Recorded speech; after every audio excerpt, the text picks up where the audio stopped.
Okay, so now we're recording. So if you have any questions from the Conics unit test review or from other assignments leading up to getting ready for that unit test coming out tomorrow, now's the best time to ask them.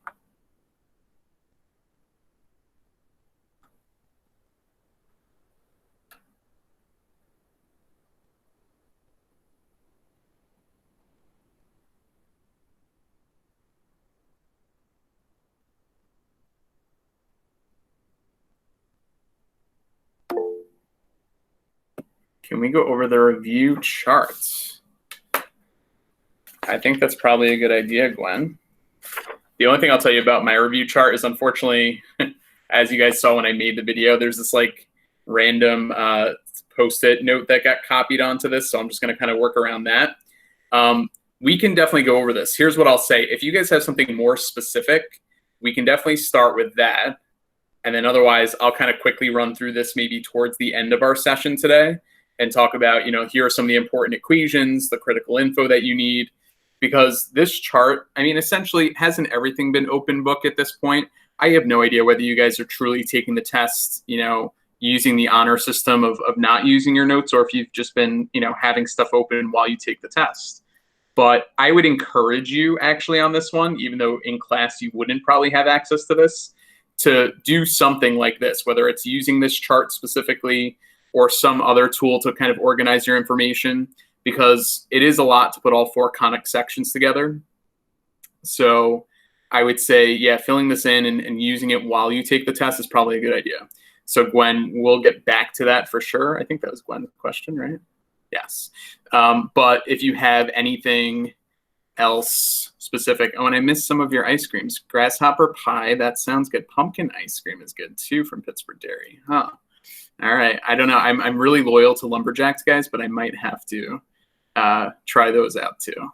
So, all right, cool. So anything else that's maybe from the review sheet or otherwise that's more specific?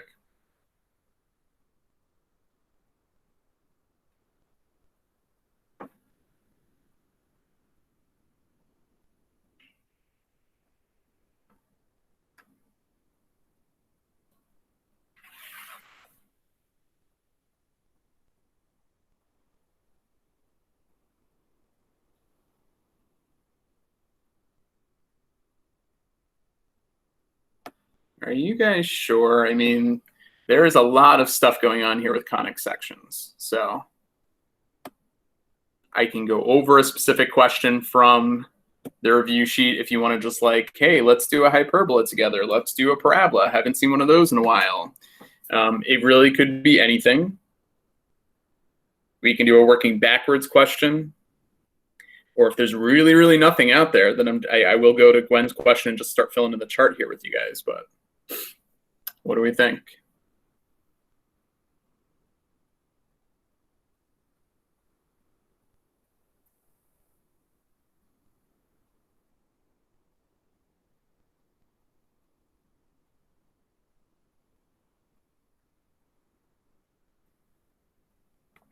All right, while you're thinking about that, sorry, I'm just sending the link to somebody who couldn't quite get on. Let's see if this works. Okay. All right. Well, maybe you're up. Wait, hold on. There's a question. Can we do a hyperbola where you have to complete the square? Yes, we can. I will pick one that we can do that with. And then once I go through that, Ellie, let me know if you want me to then graph it beyond it, but I'll at least get you to the point where we've completed the square. There's one on the unit test review. It's number 8. And how do I know, first of all, if this is a hyperbola? I know it's a hyperbola because there's x squared and y squared, and one's positive and one's negative. So if you have one positive and one negative coefficient in front of your squared terms, that's how I know it's a hyperbola. So the one I'm going to work on right now is number 8. If you guys want to kind of either watch along and try it again later by watching the video, that's fine. Or work right alongside me, that's okay too.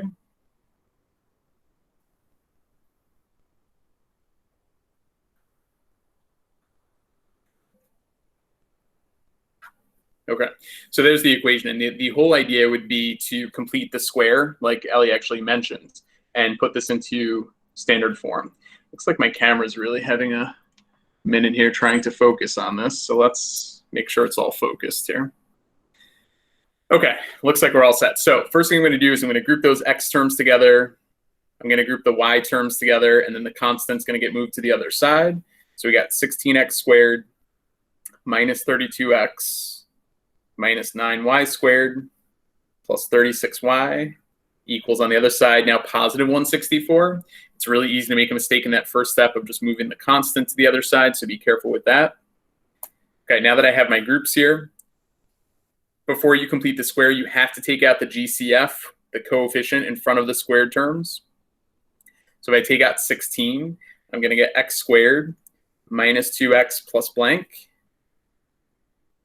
If I take out the next coefficient in front of y squared, you have to take the negative with it.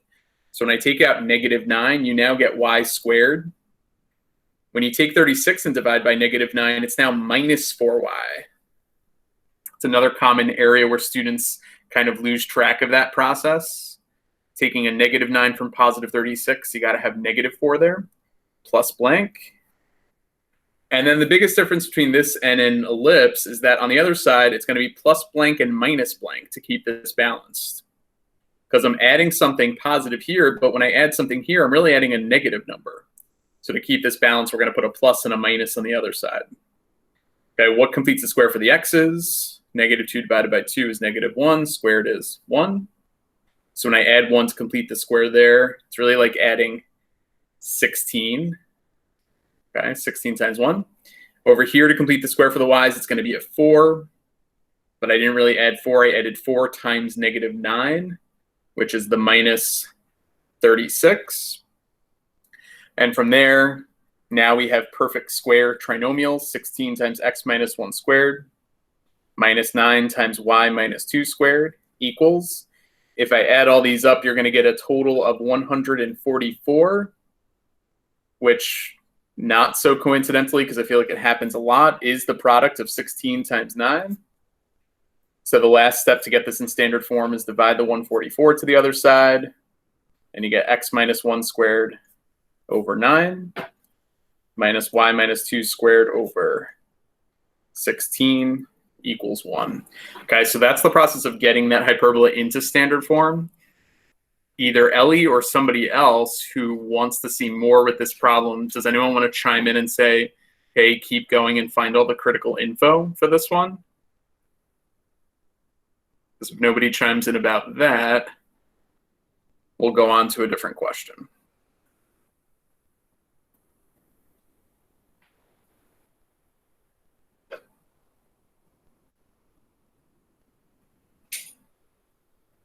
Morgan, I'm so glad you said, can you please keep going? Because I feel like you are definitely not alone in wanting to get more from this question here. Because hyperbolas, there's a lot going on, right?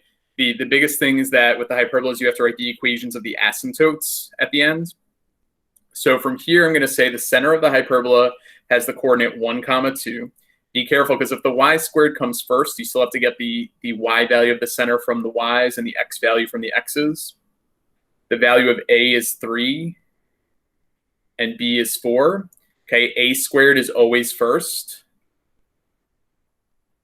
for a hyperbola, whereas in an ellipse, if this was a plus sign, a would have been 4, because a is the largest value in an ellipse. So there's a lot to keep track of there, but that's why I'm recommending that you know, that chart that Gwen mentioned, that's going to be something you're going to put in that chart to remember.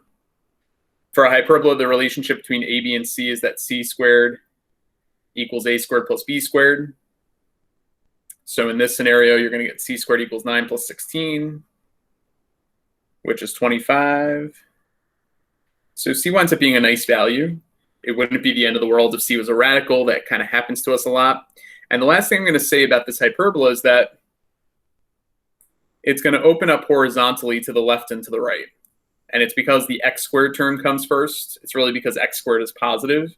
If y squared is first, then it would open up y to the sky. It would open up and down. But if x squared's first, it's going to look like this in the end. So based on these components here, I'm just going to kind of make a rough sketch of it and say, there's the center at 1, 2. And then if I use the value of a, and I go left and right 3 units, that's going to get me to the vertices. All right. If I go up and down 4, that's going to get me to the ends of what are called the conjugate axis. So that's like the B and B prime points.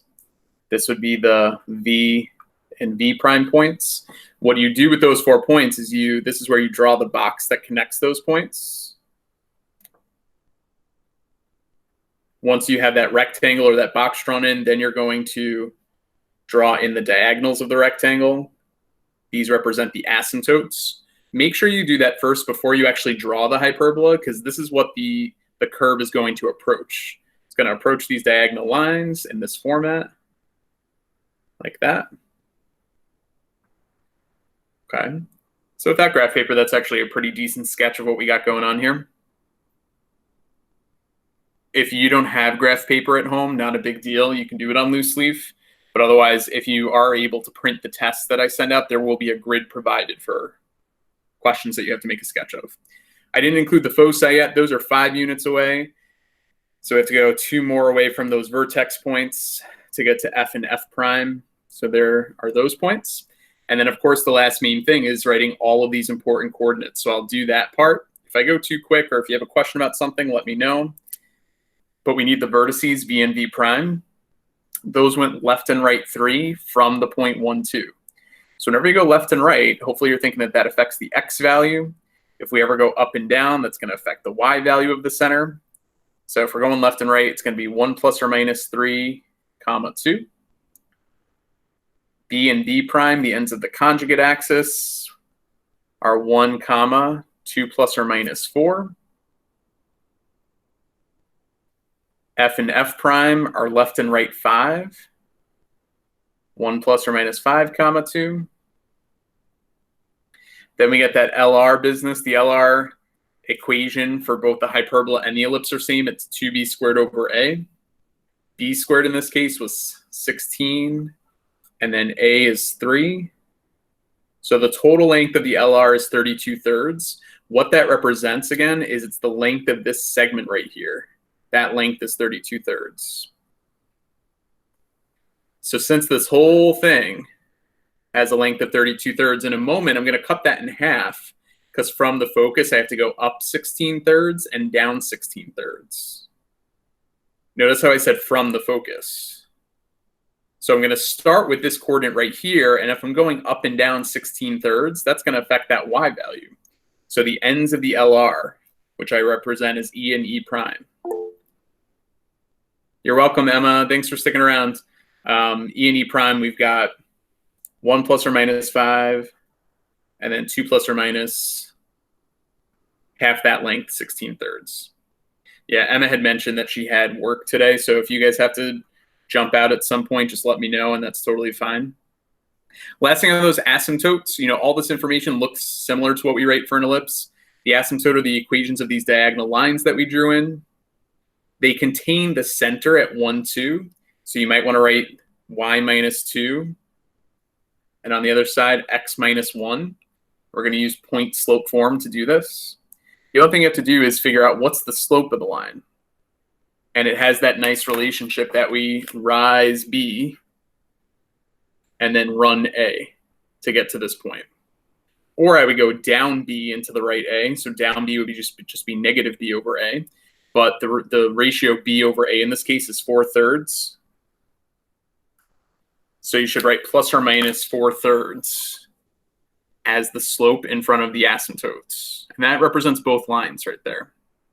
Am I going to be a little picky if you forget the plus or minus? I mean, I want you to remember that there's 2 lines there. But there's just so many small details with the hyperbola and really all the conic sections that if you have the ability to use some of your notes or this example, okay, no problem, Gabby.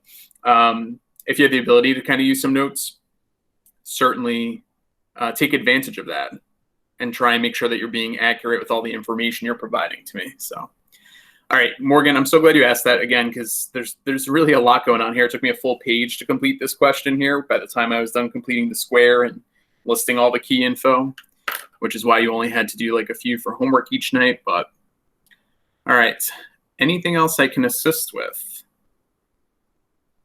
If you have something specific, we'll do it. Otherwise, I'll go to the the chart that Gwen had mentioned.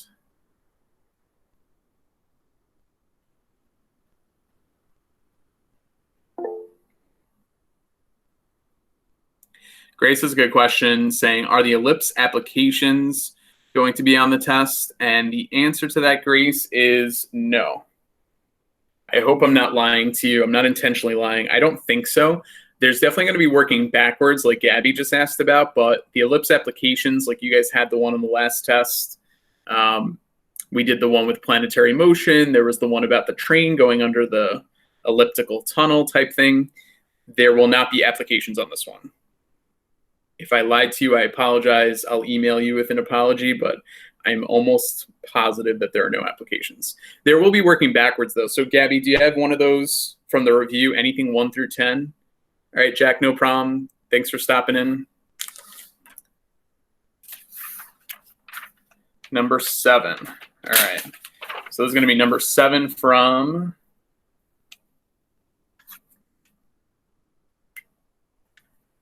the bottom section there. So this is working backwards, given an ellipse. So we know it's an ellipse. The center has the coordinate 3, 2. Focus has a coordinate at 3, 7. And you've got a vertex at 3, -5.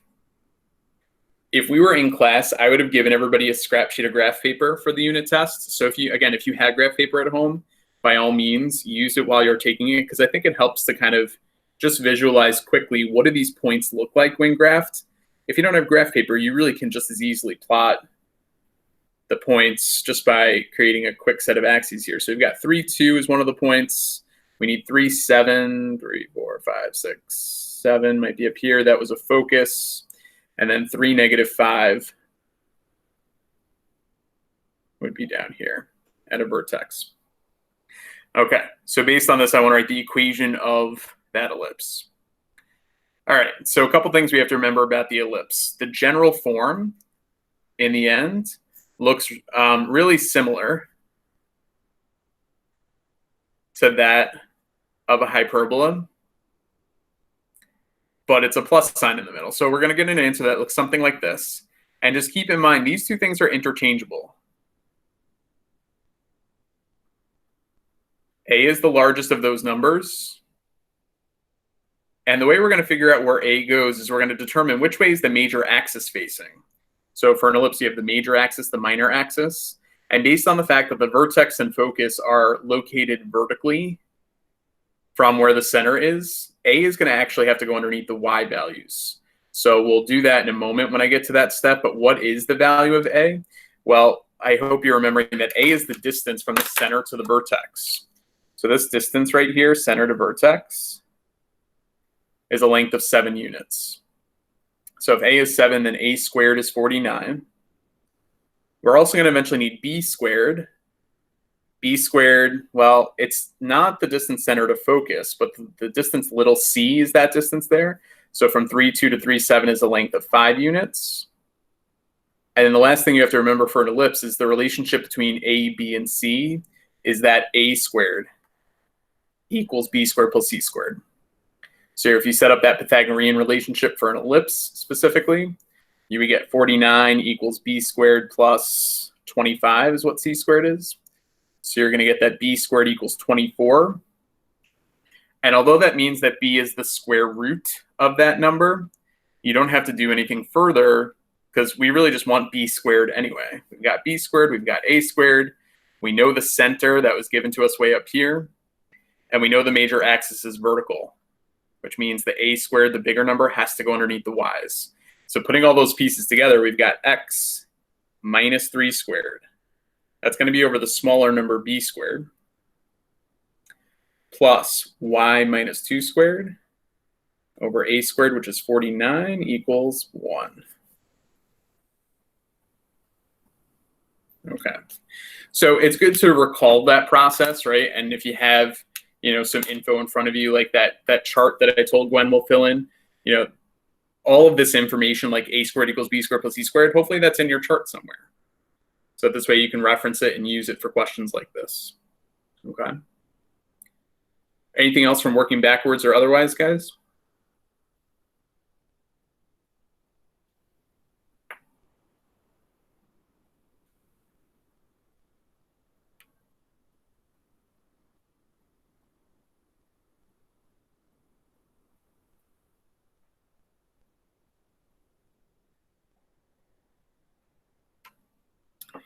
Okay, if you think of something else, by all means, jump on in.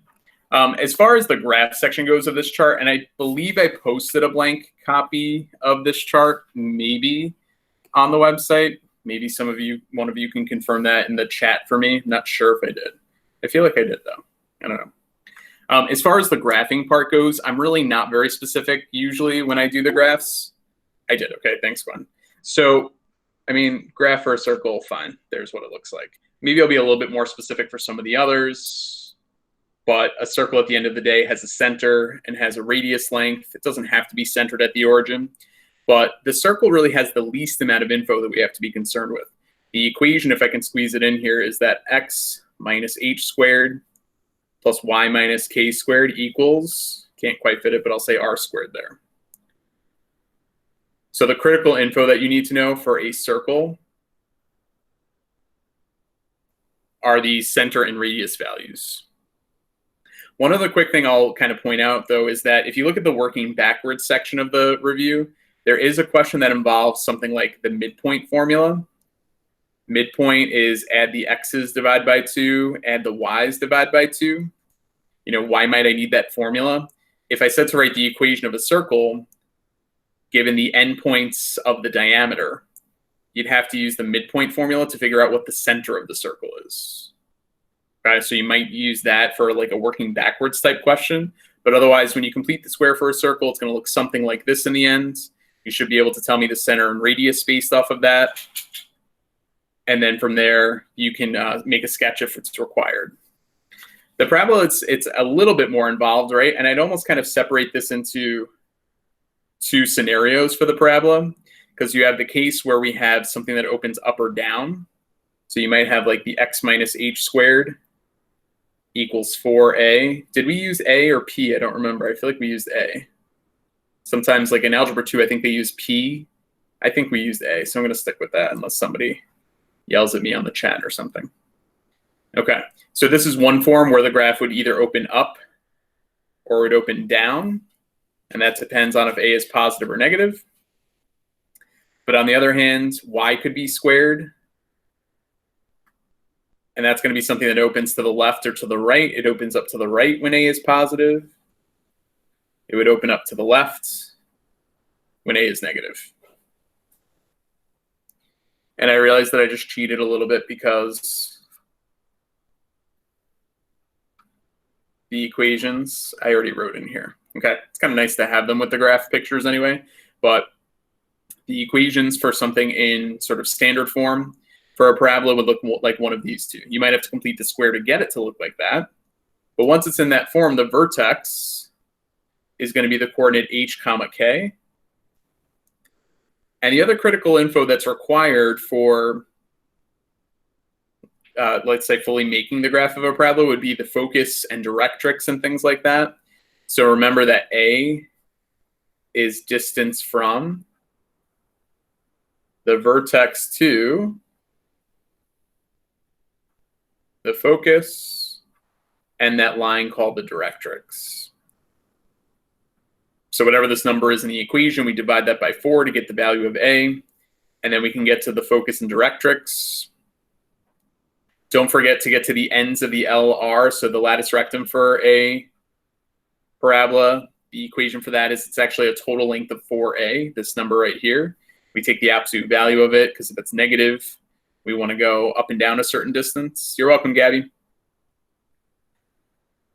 So yeah, so we can use this as the critical info, I think, to make the sketch of the parabola. If you don't remember kind of what some of those pieces look like, you've got the vertex here, focus might be here, this line down here might be the directrix, and the LR endpoints, I'll label them as E and E prime, would be that horizontal through the focus there, okay? So that's kind of what the complete picture would look like. I'd expect you to identify those key things. All right, flipping it over to the back, we've got the ellipse and the hyperbola. So for the ellipse, what do I have to do first? The graph, okay. So the graph is going to, and I'll just write the equations over here too, it's just easier. Okay, we just did one ellipse where we were working backwards. Okay, If the equation is this is an ellipse that has a major axis that's horizontal. So it's going to open up like this. Whereas if A is underneath the Y's,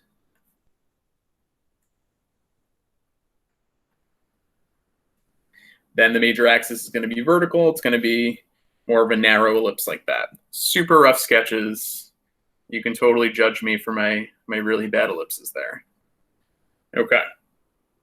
So now that I have that, what are some of the key critical pieces? I'm going to steal both of these boxes here. We know that A is distance from center to vertex.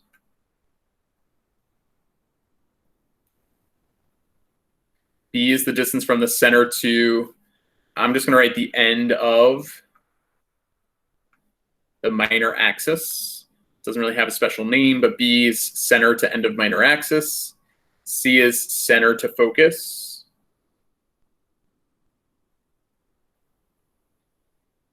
Some other good info with the ellipse is that A squared is equal to B squared plus C squared. That's the Pythagorean relationship we just used. The LR has the equation 2B squared over A. Am I forgetting anything? No, how about like A is always the largest in an ellipse? Like, that's all good, definitely good key critical info you want to know. And the thing about the test is that I'm not going to tell you, hey, sketch this ellipse. You're going to have to first identify it's an ellipse by noting that x squared and y squared are present, and they both have different positive coefficients. Okay, if that's true, then you'll go ahead and complete the square and graph what hopefully looks like an ellipse. But if x squared and y squared have one positive and one negative coefficient, then it's the last case where it's a hyperbola. So for this case, if the x quantity is first, notice how it's just a minus in between. This is a hyperbola that opens up left and right. But if y comes first, okay, a squared is always first now. X minus h squared over b squared. This is going to be one that opens up or down. Should probably kind of separate that here. Okay. So the critical info is pretty much the same. I mean, A is still center to vertex. A and C are basically same as above. And is B essentially the same thing as what it was above? Yeah. But we don't call it the minor axis anymore because B doesn't have to be the smallest number. So B, I'm going to say, is center to end of what's called the conjugate axis. It's good vocabulary to know in case you're doing a working backwards question and you're given like the length of the conjugate axis. But the relationship between A, B, and C now is that C squared is the largest. So C squared equals A squared plus B squared. The LR is still the same. In the equation, A is always first. Doesn't have to be largest, but it's always the first of our variables there. So I think that kind of completes it. I mean, maybe you want the asymptotes in there too, if we're really gonna pull all this together. Last thing I'll write down is just kind of the asymptotes. I'm gonna do it in the margin where it says hyperbola because I want to separate it for the horizontal versus the vertical case. They both have to contain the center, so they both have to go through HK. So they would kind of start off looking the same. It's really just the ratio for the slope. Is it B over A or A over B? And for horizontal cases, it's plus or minus B over A. All right, and then for vertical cases, it's plus or minus A over B. So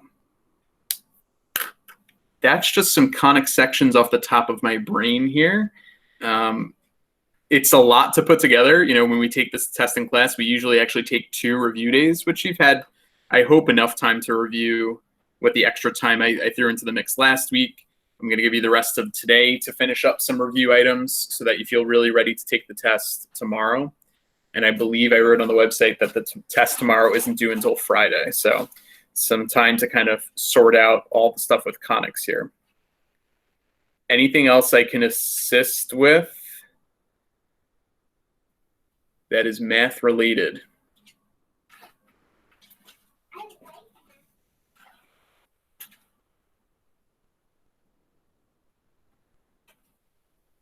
So Ella, that's a good question. You do not have to send anything to me today. The only thing you actually have to send me this week is your completed Conics unit test. So the review items that I posted last week, and I hope it wasn't too confusing because I didn't collect anything last week. So I was trying to be a little bit, I guess, aware of the fact that some of you were taking AP exams. So by the way, I hope all of those went well for those of you taking APs last week. But just because I knew it was kind of a crazy week and we had the long weekend coming up, there was nothing due last week, and the only thing that you'll have to send me is the test by the end of the day Friday. So good question there. Anything else?